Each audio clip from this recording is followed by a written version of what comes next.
میرا یہ قدم تمام اولیاء کرام کی گردن پر ہے۔ ایک مرتبہ محلہ حلبہ میں اپنے مہمان خانے میں وعظ فرماتے ہوئے حضور سیدنا غوث اعظم پر اچانک حالت کشف طاری ہوئی۔ آپ رحمت اللہ علیہ نے فرمایا، میرا یہ قدم ہر ولی اللہ کی گردن پر ہے۔ یہ ارشاد سن کر تمام اولیاء اللہ نے اپنی گردنیں جھکا دیں۔ صلحائے امت نے اس کی توضیح فرمائی ہے کہ آپ رحمت اللہ علیہ کے عہد مبارک اور بعد میں قیامت تک آپ کی عطا کے بغیر ولی اللہ ولایت کے درجے پر فائز نہیں ہو سکتا۔ سلطان الہند حضرت خواجہ معین الدین چشتی المعروف خواجہ غریب نواز اس وقت خراسان کے پہاڑوں پر مجاہدات میں مشغول تھے۔ انہوں نے بھی حضور سیدنا غوث اعظم کا ارشاد گرامی سن کر اپنی گردن جھکا دی اور یوں عرض گزار ہوئے، آپ کے قدمین شریفین میرے سر اور میرے آنکھوں پر ہیں۔ حضور سیدنا غوث اعظم فرماتے ہیں کہ میں 10 برس کی عمر میں اپنے شہر کے مکتب میں حصول علم کے لیے جایا کرتا تھا۔ اس وقت میرے ساتھ ملائکہ بھی ہوتے تھے جو میرے آگے پیچھے میری حفاظت کے لیے چلتے تھے۔ جب میں مدرسہ پہنچتا تو یہ منادی کرتے تھے، اللہ کے ولی کے لیے جگہ خالی کر دو۔ چنانچہ وہ میرے لیے جگہ خالی کر دیتے تھے۔ ایک مرتبہ میں نے ایک ایسے شخص کو دیکھا جس نے فرشتوں کی آواز سن کر کہا، جس میں کوئی مزاحمت نہ ہوگی، کہ یہ ایک نہایت معزز گھرانے کا فرد ہے اور عن قریب اس کو وہ عظمت حاصل ہوگی جس میں کوئی مزاحمت نہ ہوگی، اور اس کو ایسا قرب نصیب ہوگا کہ اس کو کوئی فریب نہ دے سکے گا۔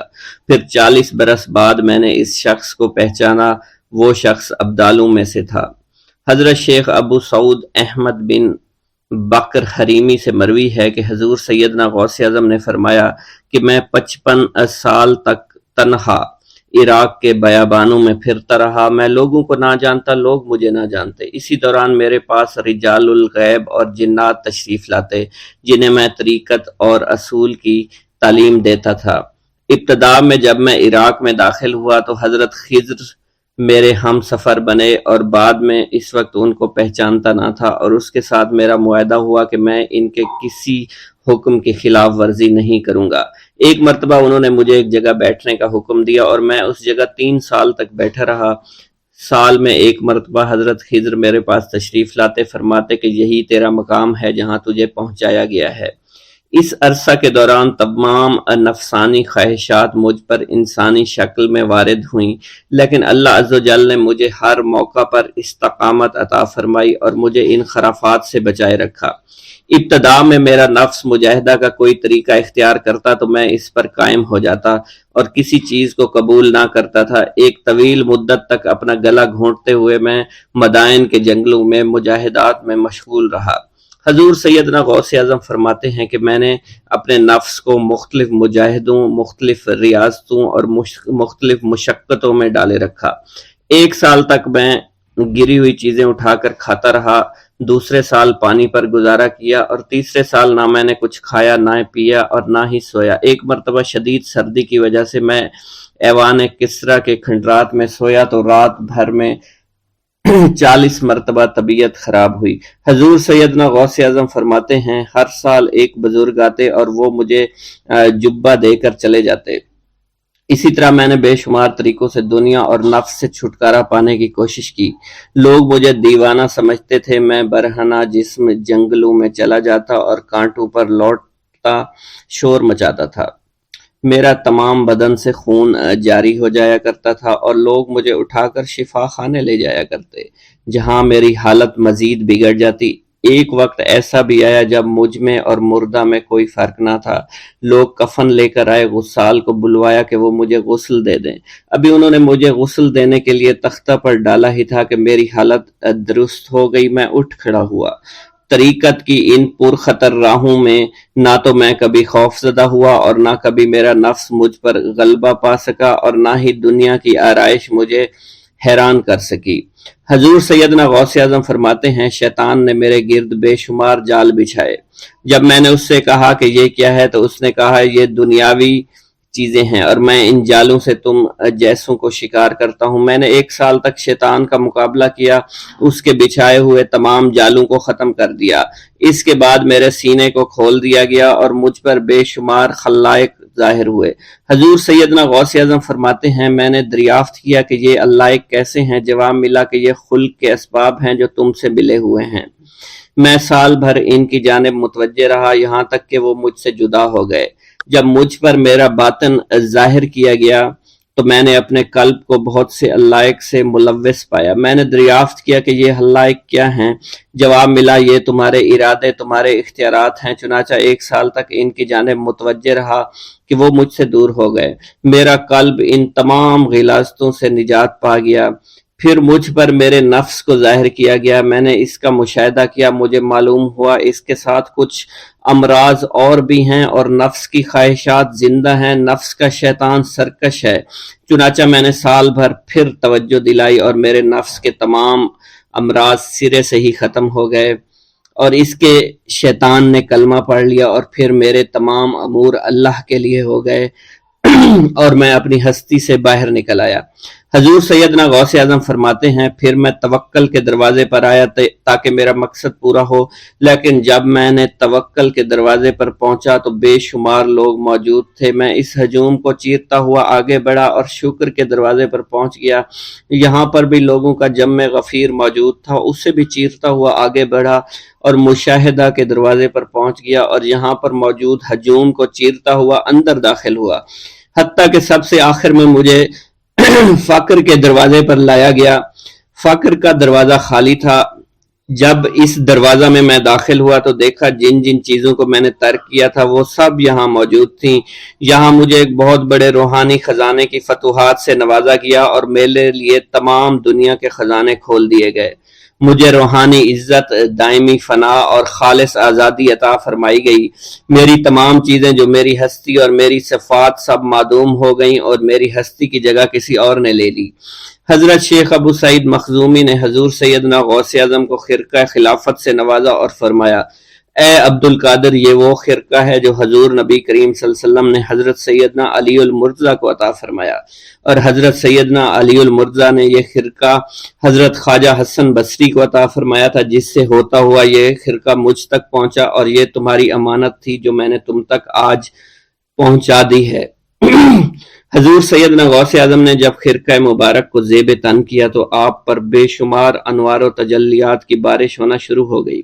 حضور سیدنا غوث اعظم نے حضرت شیخ ابو سعید مخزومی کے مدرسہ میں تدریسی فرائض سر انجام دینا شروع کر دیے۔ آپ کے لیے فی الحال تدریسی مصروفیات کے علاوہ کوئی کام نہ تھا۔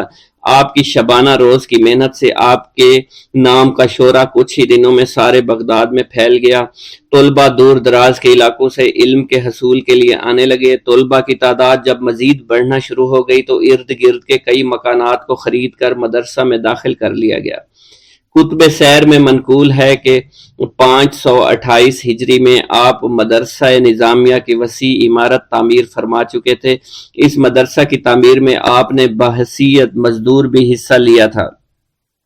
حضرت شیخ ابو الخشاب سے مروی ہے کہ میں جوانی میں جب علم نحو پڑھ رہا تھا تو لوگوں نے مجھے حضور سیدنا غوث اعظم کے پاس جانے کا مشورہ دیا، اور اس کی وجہ سے مجھے بھی اشتیاق ہوا کہ میں آپ کا واز سنوں۔ ایک مرتبہ کچھ لوگوں کے ہمراہ آپ کی مجلس میں دوستوں کے ہمراہ حاضر ہوا۔ آپ نے میری جانب توجہ کرتے ہوئے فرمایا ہماری صحبت اختیار کر لو۔ چنانچہ میں نے آپ کے فرمان کے مطابق آپ کی صحبت کو اختیار کر لیا۔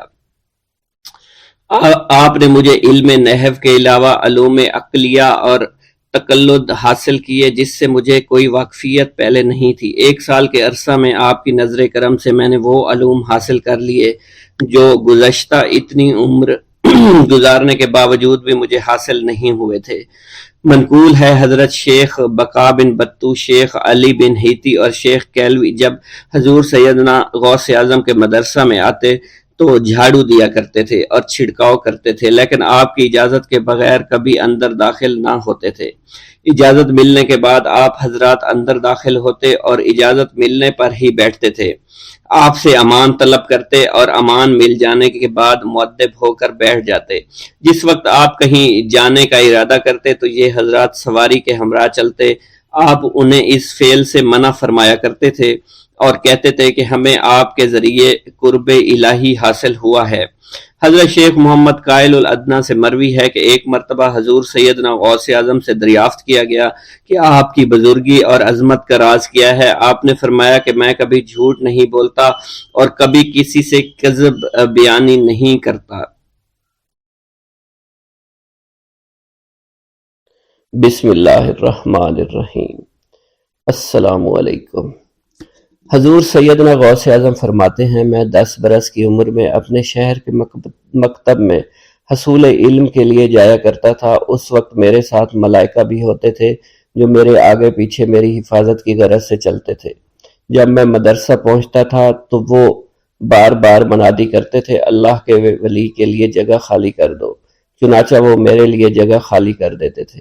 ایک مرتبہ میں نے ایک ایسے شخص کو دیکھا جس نے فرشتوں کی آواز سن کر کہا کہ یہ نہایت معزز گھرانے کا فرد ہے اور ان قریب اس کو وہ عظمت اور بزرگی حاصل ہوگی جس میں کوئی مزاحمت نہ ہوگی، اس کو ایسا قرب نصیب ہوگا کہ اس کو کوئی فریب نہ دے سکے گا۔ پھر 40 برس بعد میں نے اس شخص کو پہچانا، وہ شخص ابدالوں میں سے تھا۔ حضرت شیخ ابو سعود احمد بن ابی بکر سے مروی ہے، حضور سیدنا غوث اعظم نے فرمایا، میں 25 سال تک تنہا عراق کے بیابانوں میں پھرتا رہا۔ میں لوگوں کو نہ جانتا تھا، لوگ مجھے نہیں جانتے تھے۔ اسی دوران میرے پاس رجال الغیب اور جنات تشریف لائے جنہیں میں طریقت اور رسول اللہ کی تعلیم دیا کرتا تھا۔ ابتدا میں جب میں عراق میں داخل ہوا تو حضرت خضر میرے ہم سفر تھے اور میں انہیں اس وقت سے پہچانتا نہیں تھا۔ ان کے ساتھ میرا معاہدہ ہوا کہ میں ان کے کسی حکم کی خلاف ورزی نہیں کروں گا۔ ایک مرتبہ انہوں نے مجھے ایک جگہ بیٹھنے کا حکم دیا، میں اسی جگہ 3 سال بیٹھا رہا۔ سال میں ایک مرتبہ حضرت خضر میرے پاس تشریف لاتے اور فرماتے، یہی تیرا مقام ہے جہاں تجھے پہنچایا گیا ہے۔ اس عرصہ کے دوران تمام نفسانی خواہشات مجھ پر انسانی شکل میں وارد ہوئیں، لیکن اللہ نے مجھے ہر موقع پر استقامت عطا فرمائی اور مجھے ان خرافات سے بچائے رکھا۔ ابتدا میں میرا نفس مجاہدہ کا کوئی طریقہ اختیار کرتا تو میں اس پر قائم ہو جایا کرتا تھا اور کسی چیز کو قبول نہیں کرتا تھا۔ ایک طویل مدت تک اپنا گلا گھونٹتے ہوئے میں نے مدائن کے جنگلوں میں مجاہدات میں مشغول رہا۔ حضور سیدنا غوث اعظم فرماتے ہیں، میں نے اپنے نفس کو مختلف مجاہدوں اور ریاستوں اور مشقتوں میں ڈالے رکھا۔ 1 سال تک میں گری ہوئی چیزیں اٹھا کر کھاتا رہا، اسی دوسرے سال میں صرف پانی پر گزارا کرتا رہا اور تیسرے سال میں نے کچھ نہ کھایا اور نہ پیا نہ ہی سویا۔ ایک مرتبہ شدید سردی کی وجہ سے میں ایوان کسریٰ کے کھنڈرات میں سویا تو رات بھر میں 40 مرتبہ احتلام ہوا۔ میں نے ہر مرتبہ دریائے دجلہ پر جا کر غسل فرمایا، پھر نیند کے خوف سے محل کے اوپر ایک ویران جگہ پر چڑھ گیا اور وہاں 2 سال تک قیام کیا، حتیٰ کہ سردی کے سوا کوئی شے کھانے کو میسر نہیں تھی۔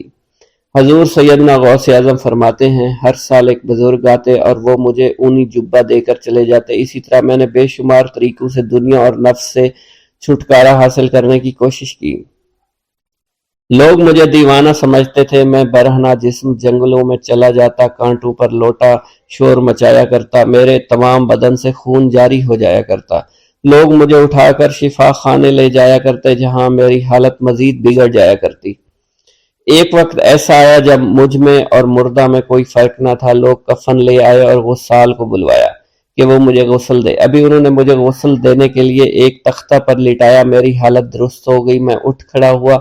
طریقت کی ان پرخطر راہوں میں نہ تو میں کبھی خوف زدہ ہوا، نہ کبھی میرا نفس مجھ پر غالب پا سکا اور نہ ہی دنیا کی آسائش مجھے حیران کر سکی۔ حضور سید غوث اعظم فرماتے ہیں، شیطان نے میرے گرد بے شمار جال بچھائے۔ جب میں نے ان سے کہا یہ کیا ہے، اس نے کہا یہ دنیاوی آلائشیں ہیں اور میں ان جالوں میں سے تم لوگوں کا شکار کیا کرتا ہوں۔ میں نے 1 سال تک شیطان کا مقابلہ کیا، اس کے بچھائے ہوئے تمام جالوں کو ختم کیا۔ اس کے بعد میرے سینے کو کھول دیا گیا اور مجھ پر بے شمار خلائق ظاہر ہوئے۔ حضور سیدنا غوث اعظم فرماتے ہیں، میں نے دریافت کیا کہ یہ اللہ ایک کیسے ہے؟ جواب ملا، یہ خلق کے اسباب ہیں جو تم سے ملے ہوئے ہیں۔ میں سال بھر ان کی جانب متوجہ رہا، یہاں تک کہ وہ مجھ سے جدا ہو گئے۔ جب مجھ پر باطن ظاہر ہوا تو میں اپنے قلب کو بہت سے علائق سے ملوث پایا۔ میں نے دریافت کیا یہ علائق کیا ہیں؟ جواب ملا یہ تمہارے ارادے، تمہارے اختیارات ہیں۔ چنانچہ 1 سال تک ان کی جانب متوجہ رہا، یہاں تک کہ وہ سب علائق مجھ سے دور ہو گئے اور میرا قلب ان غلاظتوں سے نجات پا گیا۔ حضور سیدنا غوث اعظم فرماتے ہیں پھر میں نے توکل کے دروازے پر آیا، میرا مقصد پورا ہو، لیکن جب میں توکل کے دروازے پر پہنچا بے شمار لوگ وہاں موجود تھے۔ میں ہجوم کو چیرتا بڑھا اور شکر کے دروازے پر پہنچ گیا، یہاں بھی لوگوں کا جمع غفیر موجود تھا، اسے بھی چیرتا آگے بڑھا اور مشاہدہ کے دروازے پر پہنچ گیا، یہاں پر موجود ہجوم کو بھی چیرتا ہوا اندر داخل ہوا، حتیٰ کہ سب سے آخر میں مجھے فقر کے دروازے پر لا دیا گیا۔ فقر کا دروازہ خالی تھا۔ جب میں اس دروازے میں داخل ہوا تو دیکھا جن جن چیزوں کو میں نے ترک کیا تھا وہ سب یہاں موجود تھی۔ یہاں مجھے ایک بہت بڑے روحانی خزانے کی فتوحات سے نوازا گیا، میرے لیے تمام دنیا کے خزانے کھول دیے گئے، مجھے روحانی عزت، دائمی غنا اور خالص آزادی عطا فرمائی گئی۔ میری تمام چیزیں جو میری ہستی اور میری صفات سب معدوم ہو گئی تھی، وہ میری ہستی کی جگہ کسی اور نے لے لی تھی۔ حضرت شیخ ابو سعید مخزومی نے حضور سیدنا غوث اعظم کو خرقہ خلافت سے نوازا اور فرمایا، اے عبد القادر، یہ وہ خرقہ ہے جو حضور نبی کریم صلی اللہ علیہ وسلم نے سیدنا علی المرتضیٰ کو عطا فرمایا۔ سیدنا علی المرتضیٰ نے یہ خرقہ خواجہ حسن بصری کو عطا فرمایا، جس سے ہوتا ہوا یہ مجھ تک پہنچا، اور یہ تمہاری امانت تھی جو میں نے تم تک پہنچا دی۔ حضور سیدنا غوث اعظم نے جب خرقہ مبارک کو زیب تن کیا تو آپ پر بے شمار انوار و تجلیات کی بارش ہونا شروع ہو گئی۔ خطبہ کا آغاز حمد و ثنا سے کیا کرتے تھے۔ حضور سیدنا غوث اعظم کے صاحبزادے حضرت شیخ سید عبد الرحمن فرماتے ہیں کہ والد بزرگوار اپنے وعظ کے دوران الحمدللہ رب العالمین کہہ کر خاموش ہو جاتے اور دوبارہ کہہ کر سکوت فرماتے تھے، اور تیسری مرتبہ کہنے کے بعد کچھ دیر توقف فرماتے، اور آپ کی محفل میں تمام اولیاء حاضر و ناظر اور خاموش ہو جایا کرتے تھے۔ پھر آپ کی محفل میں اولیاء ملائکہ ایک کثیر تعداد میں آ جاتے جو محفل کے بعد نظر نہیں آیا کرتے تھے۔ آپ اپنے خطاب کو یوں شروع فرماتے، تمام تعریفیں اللہ کے لیے ہیں، اس کی مخلوق کی تعداد اس کے عرش کے وزن کے مطابق، اور بے حد تعریفیں جس سے اس کی ذات راضی ہو جائے، اس کے کلمات کی روشنی کے مطابق، اس کے علم کے مطابق، اس کی مرضی اور منشا کے مطابق، اور اس کی مخلوق کے مطابق جسے اس نے پیدا کیا، وہی عالم الغیب ہے، رحمان و رحیم ہے۔ میں گواہی دیتا ہوں اس کے سوا کوئی عبادت کے لائق ہی نہیں ہے، اور تمام کائنات اس کی تخلیق ہیں، تمام تعریفیں اسی کے لیے ہیں، وہ زندہ ہے، ہمیشہ زندہ رہے گا، اسے موت نہیں آتی بلکہ وہ مارتا ہے، تمام بھلائیاں اسی کے لیے ہیں، اور واحد ہے، یکتا ہے، کوئی شریک نہیں ہے، کوئی وزیر نہیں ہے، اس نے نہ کسی کو جنا ہے اور نہ ہی اسے کسی نے جنا ہے، وہ بلند و بالا ہے، اس جیسا کوئی نہیں۔ میں اس کی گواہی دیتا ہوں حضور نبی کریم صلی اللہ علیہ وآلہ وسلم اللہ کے رسول، اللہ کے پیغمبر ہیں، وہ تمام مخلوقات سے افضل ہیں۔ اللہ عز و جل نے ان کی ہدایت دے کر ان کو بھیجا تاکہ وہ دین اسلام کو تمام ادیان پر بلند کریں، خواہ مشرکین اس کو برا سمجھیں۔ اللہ راضی ہو خلیفہ اول حضرت سیدنا ابو بکر صدیق سے، جن کی تائید حق کے ساتھ تھی، جن کو حضور نبی کریم نے عقیق کا لقب دیا، جو پاک تھے، پاکیزہ نسل سے تعلق رکھتے تھے، جنہوں نے ہر موقع پر حضور نبی کریم صلی اللہ علیہ وسلم کی حمایت کی اور ان کی تصدیق فرمائی، اور اب بھی نبی کریم کے ہمراہ ابدی آرام فرما رہے ہیں۔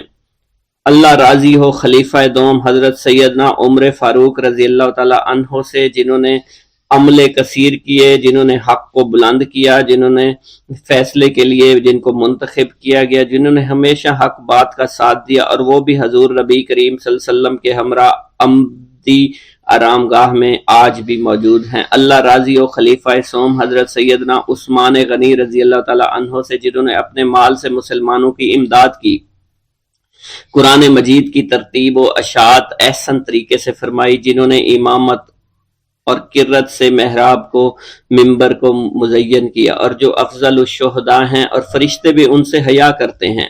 اللہ راضی ہو خلیفہ چہارم حضرت سیدنا علی المرتضیٰ سے، جو شجاعت و جواں مردی میں بے مثل ہیں، حضور نبی کریم صلی اللہ علیہ وسلم کے چچا زاد بھائی اور داماد ہیں۔ آپ دین اسلام کے امام و عالم ہیں، اور جن کے لیے حضور نبی کریم صلی اللہ علیہ وسلم نے فرمایا کہ میں تم پر فدا ہو جاؤں۔ اللہ راضی ہو حسنین کریمین حضرت سیدنا امام حسن امام حسین سے، جن کی نیکیاں تا حشر قائم رہنے والی ہیں اور جن کے مراتب بے مثل ہیں۔ اللہ نے ان کے قلوب کو نیکیوں کی جانب مائل کیا۔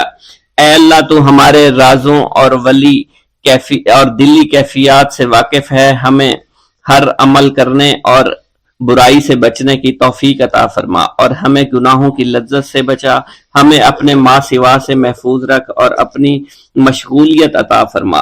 بے شک اللہ کے سوا کوئی عبادت کے لائق نہیں، جو چاہتا ہے وہی ہوتا ہے، اور وہی قوی اور وہی عظیم ہے۔ اے اللہ ہمیں غفلت سے بچا اور ہمارے اوپر وہ بوجھ نہ ڈال جو تو نے پہلی امتوں پر ڈالا۔ اے ہمارے رب العالمین ہمیں معاف فرما اور ہماری مغفرت عطا فرما، کیونکہ تو ہی ہمارا رب ہے، تو ہی ہمارا مولا ہے، آمین۔ حضرت شیخ عبداللہ جبائی کا قول ہے کہ حضور سیدنا غوث اعظم رحمت اللہ علیہ نے مجھ سے ارشاد فرمایا کہ میرے نزدیک کھانا کھلانا اور حسن اخلاق افضل اور اعلیٰ ہیں۔ آپ کے پاس کبھی پیسہ نہیں ٹھہرا کرتا تھا، اگر صبح کے وقت آپ کے پاس 1000 دینار آ جاتے تو شام تک وہ غریبوں اور محتاجوں میں تقسیم ہو جایا کرتے تھے۔ حضور سیدنا غوث اعظم کی پرورش نہایت ہی بابرکت ماحول میں ہوئی۔ آپ نے ابتدا میں گوشہ نشینی اختیار کی اور خود کو دنیاوی غلاظتوں سے پاک رکھا۔ آپ نے 51 برس کی عمر میں شادی کی۔ جب آپ سے اس بارے میں دریافت کیا گیا تو آپ نے فرمایا، جب مجھے حضور نبی کریم صلی اللہ علیہ وسلم نے نکاح کی اجازت دی تو میں نے نکاح کر لیا۔ حضور سیدنا غوث اعظم نے اپنی ذات کو اللہ عز و جل کی خوشنودی کے لیے وقف کر رکھا تھا۔ آپ کی راتیں جاگ کر گزرا کرتی تھی اور ساری رات آپ مراقبہ اور مشاہدہ میں گم ہوا کرتے تھے۔ آپ کی عادت مبارکہ تھی کہ آپ سجدہ کو دراز کیا کرتے تھے اور بیٹھ کر مراقبہ فرمایا کرتے تھے۔ اسی دوران آپ کا جسم مبارک نورانی شعاؤں کے زیر اثر ہوتا اور کئی مرتبہ آپ نورانی شعاؤں میں غائب ہو جایا کرتے تھے۔ حضرت شیخ ابو عبداللہ بن حسنین بن ابی الفضل فرماتے ہیں کہ حضور سیدنا غوث اعظم کے بعض دہقانی مریدین ہر سال آپ کے لیے گیہوں بوتے تھے اور جائز طریقہ سے اسے پالتے تھے۔ پھر آپ کے بعض مریدین اسے پیستے اور آپ کے لیے ہر روز 4-5 روٹیاں پکاتے اور شام کو آپ کے پاس روٹیاں لے کر آیا کرتے تھے۔ آپ حاضرین میں ایک ایک ٹکڑا تقسیم کر دیتے اور جو بچ جاتا وہ اپنے لیے رکھ لیا کرتے تھے۔ حضرت شیخ خضر حسنی سے منقول ہے، حضور سیدنا غوث اعظم ایک شکستہ دل فقیر کو دیکھا۔ آپ نے اس سے اس کی کیفیت کے متعلق دریافت کیا تو اس نے کہا کہ میں آج دریا کے کنارے گیا اور ملاح سے کہا مجھے دریا کے پار لے جائے۔ اس نے انکار کر دیا۔ میں اپنے اس افلاس کے سبب پریشان اور شکستہ دل ہوں۔ ابھی اس فقیر کا کلام جاری تھا کہ ایک شخص آپ کی خدمت میں حاضر ہوا اور 30 دینار آپ کی خدمت میں پیش کیے۔ آپ نے وہ دینار اس فقیر کو دے دیے اور فرمایا کہ اس ملاح سے کہنا کہ کسی فقیر کا سوال رد نہ کیا کرے۔ حضرت شیخ معمر ابو المظفر فرماتے ہیں، میں نے حضور سیدنا غوث اعظم سے زیادہ کسی کو درگزر فرمانے والا آج تک نہیں دیکھا۔ آپ کی عطا کا یہ علم تھا، ایک محفل میں 400 لوگوں کو ولایت کے مقام اعلیٰ تک پہنچا دیا کرتے تھے۔ بھوکوں کو کھانا کھلانا، بیواؤں کی حاجت روائی کرنا آپ کا معمول تھا۔ جب کسی بیمار کے متعلق سنتے تو فوراً اس کی عیادت کے لیے تشریف لے جایا کرتے تھے۔ فقراء کو آپ رحمت اللہ علیہ کے در سے بغیر سوال کیے عطا ہو جایا کرتا تھا۔ حضور سیدنا غوث اعظم نے فرمایا کہ مخلوق سے کنارہ کشی سے پہلے علم حاصل کرو، کیونکہ جو شخص علم کے بغیر عبادت کرتا ہے وہ اصلاح سے زیادہ فساد میں مبتلا ہو جاتا ہے۔ تمہیں چاہیے کہ شمع شریعت اپنے ہمراہ لے کر علم کی روشنی میں علم عمل کرو، پھر اللہ تعالیٰ تمہیں علم لدنی کا وارث بنا دے گا جس سے تم ناواقف ہو۔ تمہیں چاہیے کہ تمام اسباب و ذرائع سے تعلق منقطع کر کے رشتہ داروں اور احباب سے جدائی اختیار کرو، تاکہ تم اپنے زہد کی وجہ سے اپنی قوت باطنی اور اپنے حسن ادب کا مشاہدہ کر سکو۔ خدا کے علاوہ تمام عالم و اسباب سے اس خوف سے منقطع ہو جاؤ تاکہ تمہاری شمع معرفت نہ بجھ جائے، اور جب تم 40 دن اپنے رب کے لیے مخصوص کر دو گے تو تمہارے قلب سے حکمت کے چشمے جاری ہو جائیں گے اور تم معرفت الہی کی تپش کا مشاہدہ کرنے لگے گے جس کو حضرت موسیٰ علیہ السلام نے اپنے شجر قلب پر محسوس کیا تھا۔ اس کیفیت کے بعد تم اپنے نفس و خواہش، اپنے شیطان سے، اپنی طبیعت اور اپنے وجود سے کہو گے کہ ٹھہر جا، میں نے اس آگ کا مشاہدہ کر لیا ہے جو قلب موسیٰ علیہ السلام پر روشن ہوئی تھی۔ اس کے بعد تمہارے قلب میں باطن سے یہ آواز آنے لگے گی کہ میں ہی تمہارا رب ہوں، میری ہی عبادت کرو، میرے غیر کی اطاعت سے گریزاں ہو جاؤ، میرے سوا کسی سے تعلق مت رکھو، میری معرفت حاصل کر کے میرے غیر کو فراموش کرو، غیر سے اعراض کر کے میرے علم، میرے قرب، میرے ملک اور میری سلطنت کی جانب متوجہ رہو۔ جب تمہیں بقا الہی حاصل ہو جائے تو تمہاری زبان پر اندہ جاری ہو جائے گا اور تمام حجابات رفع ہو کر قلب سے کدورت زائل ہو جائے گی اور نفس کو مکمل سکون حاصل ہو جائے گا۔ پھر جب اس کے الطاف غالب ہو جائیں گے تو تمہیں خطاب کیا جائے گا، اے قلب، فرعون نفس کی طرف توجہ کر اور اس کو راہ ہدایت پر چلاتا ہوا میری جانب آ لے اور اس سے کہہ دے کہ میرا ہی اتباع کریں، پھر انہیں رشد کے راستے پر ہدایت کر کے اس سے تعلق قائم کر اور اس کے بعد پھر قطع تعلق کر کے دوبارہ استوار کر لے اور اسی طرح سے کرتا رہے۔ حضرت شیخ و معمر سے منقول ہے، فرماتے ہیں ایک مرتبہ میں حضور سیدنا غوث اعظم شیخ عبد القادر جیلانی رحمۃ اللہ علیہ کی خدمت میں حاضر تھا۔ آپ بیٹھے کچھ لکھ رہے تھے، اسی دوران چھت سے 3 مرتبہ مٹی گری، چوتھی مرتبہ ایسا ہوا آپ نے جلال میں آ کر اس جگہ دیکھا جہاں سے مٹی گر رہی تھی۔ اسی دوران ایک چوہا اس جگہ سے نیچے گرا اور مر گیا، یہ چوہا ہی وہاں سے مٹی کھود رہا تھا۔ حضرت شیخ عمر بن مسعود بزاز فرماتے ہیں حضور سیدنا غوث اعظم وضو فرما رہے تھے، اسی دوران ایک چڑیا نے آپ کی قمیض پر بیٹ کر دی۔ آپ نے جلالی نظروں سے چڑیا کو دیکھا، وہ چڑیا اسی وقت نیچے گری مر گئی۔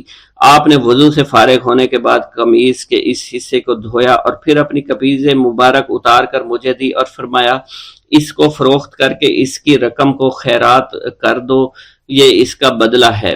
حضور سیدنا غوث اعظم کے زمانہ میں بہت ہی گناہگار شخص تھا، اس کے دل میں آپ سے بے پناہ محبت تھی۔ جب اس کے مرنے کے بعد دفن کیا گیا تو قبر میں منکر نکیر نے سوالات کیے تو اس نے سوال کے جواب میں عبد القادر جواب دیا۔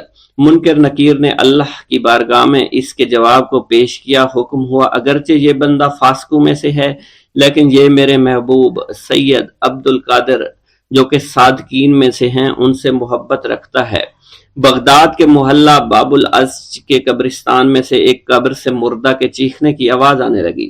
لوگوں نے حضور سیدنا غوث اعظم کی خدمت میں عرض ہو کر عرض کیا، آپ نے دریافت کیا کیا صاحب قبر نے مجھ سے خرقہ پہنا؟ لوگوں نے عرض کیا ہمیں اس کا علم نہیں۔ آپ نے دریافت کیا کہ یہ میری محفل میں کبھی شریک ہوا؟ ہمیں اس کا علم نہیں۔ آپ نے پھر دریافت کیا کیا کبھی میرے پیچھے نماز پڑھی؟ نہیں معلوم۔ آپ نے مراقبہ فرمایا اور آپ کے چہرہ مبارک پر جلالیت کے آثار نمودار ہو گئے۔ بعد ازاں آپ نے چہرہ مبارک پر وقار ظاہر ہوا اور آپ نے فرمایا کہ اس شخص نے میری زیارت کی، مجھ سے حسن ظن رکھا، اسی وجہ سے اللہ نے اس پر رحم فرما دیا ہے، چنانچہ اس کے بعد کبھی قبر سے آواز نہیں آئی۔ منقول ہے حضرت شیخ ابو الحسن علی بن وہب ازجی بیمار ہو گئے، حضور سیدنا غوث اعظم عیادت کے لیے تشریف لائے تو آپ نے وہاں ایک قمری اور ایک کبوتری کو دیکھا۔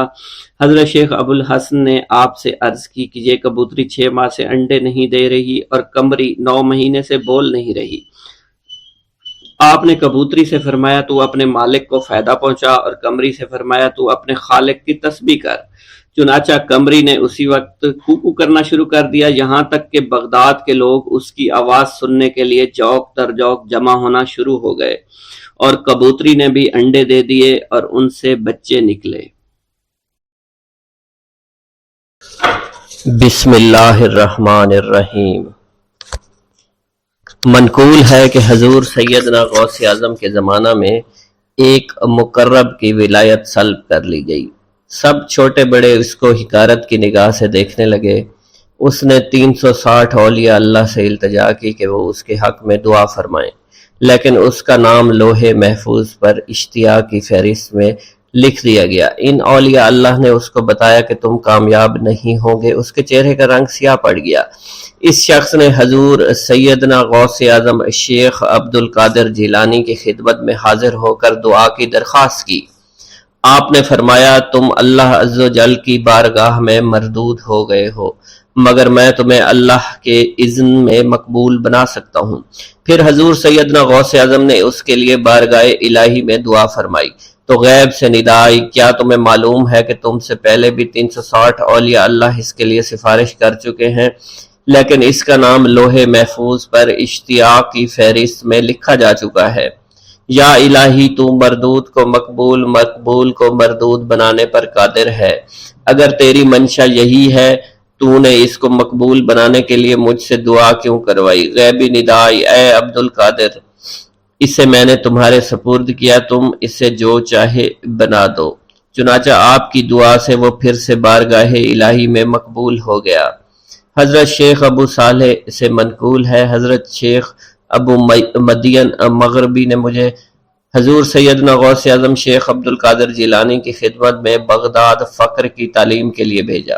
آپ نے مجھے 20 دن تک اپنے خلوت خانہ کے دروازہ پر بٹھائے رکھا اور 20 روز گزرنے کے بعد مجھے قبلہ رو ہونے کا حکم دیا گیا۔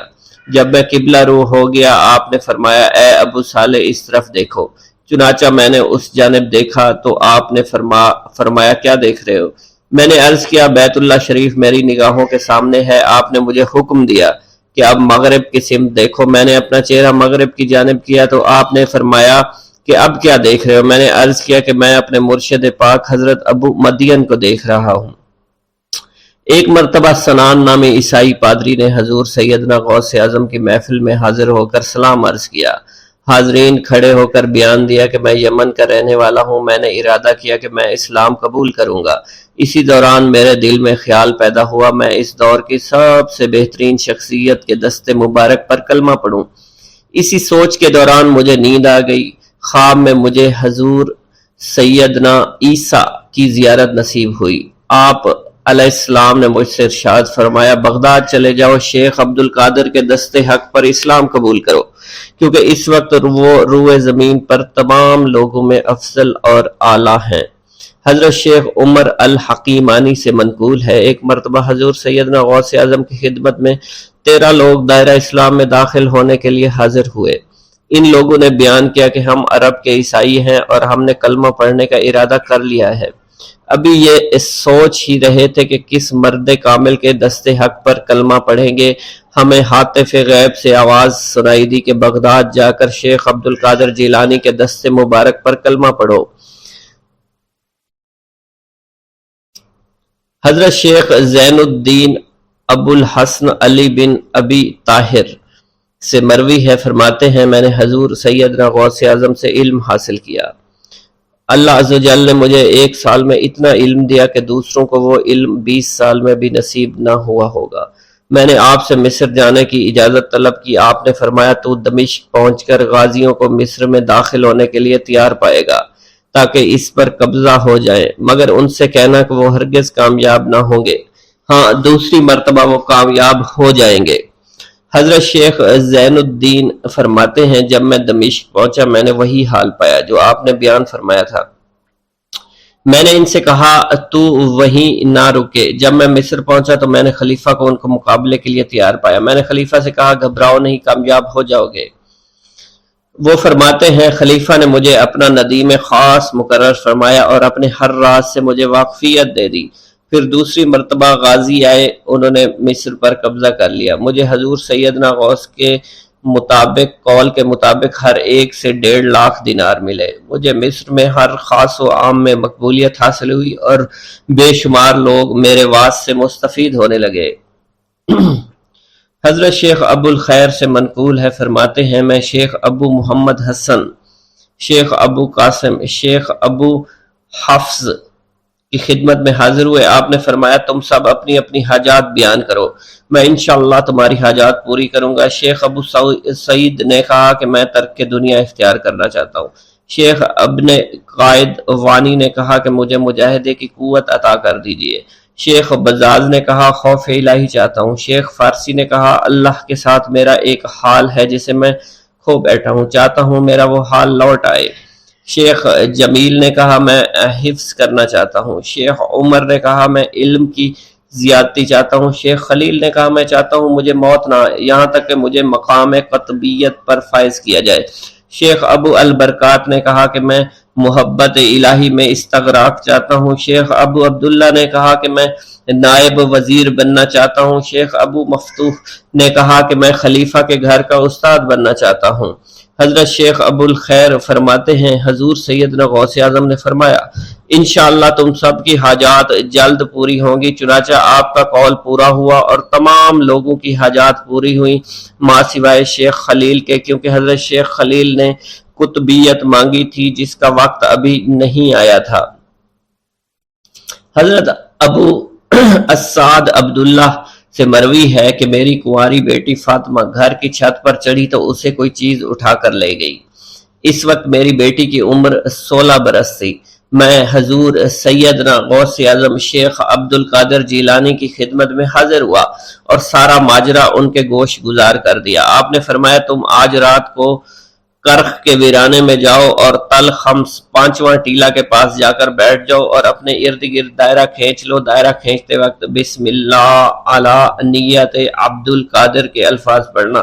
جب رات بڑھے گی جنوں کے گروہ مختلف شکلوں میں تیرے نزدیک سے گزریں گے، تم انہیں دیکھ کر خوف زدہ مت ہونا۔ جب صبح ہو جائے گی تو جنوں کا بادشاہ جماعت کے ہمراہ گزرے گا، وہ تجھ سے تیری حاجت پوچھے گا، تو اسے بتانا عبد القادر نے بھیجا ہے اور میری حاجت یہ ہے۔ ابو سعید فرماتے ہیں میں نے حکم کی تعمیل کی، آپ کے فرمان کے مطابق ڈراؤنی شکلوں والے لوگ گزرے مگر دائرہ کے نزدیک کوئی نہ آ سکا، یہاں تک کہ صبح جنوں کا بادشاہ گھوڑے پر سوار ہو کر آیا۔ اس کے ساتھ ایک کثیر جماعت بھی تھی۔ اس نے مجھ سے کہا میری حاجت پوچھی۔ میں نے اسے حضور سیدنا غوث اعظم کا پیغام پہنچاتے ہوئے کہا اور اپنی حاجت بیان کی۔ میری بات سن کر وہ بادشاہ گھوڑے سے اترا، زمین کو بوسہ دیتے ہوئے دائرہ کے کنارے بیٹھ گیا۔ بادشاہ کے بیٹھتے ہوئی جماعت بھی بیٹھ گئی۔ پھر بادشاہ نے اپنی جماعت کے کچھ لوگوں کو حکم دیا جاؤ جس نے یہ کام کیا ہے اسے میرے پاس لے کر آؤ۔ چنانچہ وہ لوگ ایک سرکش جن کو پکڑ لائے جس کے ساتھ میری بیٹی بھی تھی۔ جنوں کے بادشاہ سے کہا گیا کہ یہ ملک چین کے سرکش جنوں میں سے ہے۔ بادشاہ نے اس جن کو مخاطب کرتے ہوئے کہا کہ تمہیں قطب وقت کے قدموں کے نیچے سے لڑکی اٹھانے کی جرت کیوں کر پیش ہوئی؟ اس سرکش جن نے کہا کہ میں اس لڑکی پر عاشق ہو گیا تھا۔ بادشاہ جن نے اس سرکش جن کو سر قلم کرنے کا حکم دیا اور میری بیٹی مجھے واپس لوٹا دی۔ میں نے بادشاہ جن سے کہا کہ تم نے حضور سیدنا غوث اعظم کا حکم بجا لانے میں کوئی کسر نہ چھوڑی۔ بادشاہ جن نے کہا کہ وہ گھر بیٹھے ہم جیسے سرکشوں کو دیکھ لیتے ہیں، خواہ کتنی ہی دور کیوں نہ بیٹھے ہوں۔ جب اللہ عز و جل کوئی کتب مقرر کرتا ہے تو اسے جن و انس پر قدرت عطا فرما دیتا ہے۔ تفریح الخاطر میں منقول ہے حضور سیدنا غوث اعظم کے وصال کے بعد ایک شخص جو کہ عرصہ دراز سے مرشد کامل کی تلاش میں تھا اور وہ آپ کا شورا سننے کے بعد آپ کی خدمت میں بغداد شریف پہنچا۔ جب اس شخص کو معلوم ہوا کہ آپ وصال فرما گئے ہیں تو وہ آپ کی قبر مبارک پر حاضر ہوا اور آداب زیارت بجا لایا۔ آپ اپنی قبر مبارک سے باہر تشریف لائے، اس کا ہاتھ پکڑ کر اسے سلسلہ عالیہ قادریہ میں بیعت فرما دیا اور اس کی جانب خصوصی توجہ فرمائی۔ حضرت ابو بکر ارکیمی فرماتے ہیں میں ابتدائی عمر میں شتر بانی کا کام کیا کرتا تھا۔ ایک مرتبہ مجھے ایک شخص کے ساتھ حج کرنے کا اتفاق ہوا۔ اس شخص کو یہ خطرہ لاحق ہوا کہ وہ عنقریب مر جائے گا۔ اس نے مجھے ایک چادر اور 10 دینار دیے اور فرمایا یہ میری امانت، تم بغداد شریف واپس جا کر حضور سیدنا غوث اعظم شیخ عبد القادر جیلانی رحمۃ اللہ علیہ کی خدمت میں پیش کر دینا۔ حضرت ابو بکر الکیمی فرماتے ہیں کہ میں اس وصیت کے کچھ دنوں بعد اس شخص کا انتقال ہو گیا۔ میں جب بغداد شریف تشریف لایا تو لالچ میں پھنس گیا۔ میرے دل میں خیال آیا ان چیزوں کے متعلق کسی کو کچھ علم نہیں ہے، چنانچہ میں نے وہ چادر اور 10 دینار اپنے پاس رکھ لیے۔ ایک دن میں بازار سے گزر رہا تھا، میری ملاقات حضور سیدنا غوث اعظم سے ہوئی۔ میں نے آپ کو سلام کیا، آپ نے میرا ہاتھ پکڑ کر فرمایا تم نے 10 دیناروں کے لیے بھی اللہ کا خوف نہیں کیا؟ میری امانت اپنے پاس رکھ لی اور میرے پاس اپنی آمد و رفت بھی ختم کر لی۔ حضرت ابو بکر ارقیمی فرماتے ہیں کہ حضور سیدنا غوث اعظم کی بات سن کر مجھ پر غشی طاری ہو گئی، اور جب مجھے ہوش آیا میں نے وہ چادر اور 10 دینار لا کر آپ کی خدمت میں پیش کیے اور معافی کا خواستگار ہوا۔ واللہ عالم۔